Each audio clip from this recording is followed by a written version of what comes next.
బియ్యం ధర పెరిగితే మాట్లాడుకుంటున్నాం, కూరగాయల ధర పెరిగితే మాట్లాడుకుంటున్నాం, నూనెల ధరలు పెరిగితే మాట్లాడుకుంటున్నాం. కానీ మన చేతిలో సెల్ ఫోన్.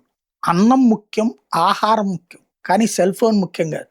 సెల్ ఫోన్ అనేటటువంటిది ఒక అవసరం ఎవరికి? ఏదన్నా కమ్యూనికేషన్ కోసం. అంతేగాని సెల్ ఫోన్ లేకపోయినా బతకగలం. కానీ ఇవాళ మనల్ని సెల్ ఫోన్ లేకపోతే అన్నం లేకపోయినా పర్లేదు గానీ సెల్ ఫోన్ చేతిలో ఉండాల్సిన పరిస్థితి వచ్చింది. దాంతో పాటు నిశ్శబ్దంగా ధరలు. సెల్ ఫోను రూ. 3000 నేను చూసినటువంటి మొట్టమొదటి ఫోను అప్పట్లో ఏది రూ. 4000 ఏది 4500 ఎరిక్సన్. ఆ తర్వాత కాలంలో 500 ఫోన్లు కూడా వచ్చినాయి. మనకందరికీ ఫోన్లు అలవాటు చేసేసాయి. ఇవాళ రూ. 10,000 ఫోన్లే మేజర్ అయిపోయాయి. మినిమం 10,000 అయి ఆనట్లేదు. ఇంకా ఎక్కువ.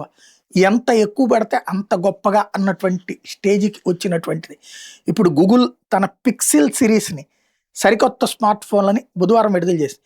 Pixel 11, Pixel 11 Pro, Pixel 11 Pro XL, Pixel 11 Pro Fold మోడల్‌ని మార్కెట్‌లోకి తెచ్చింది.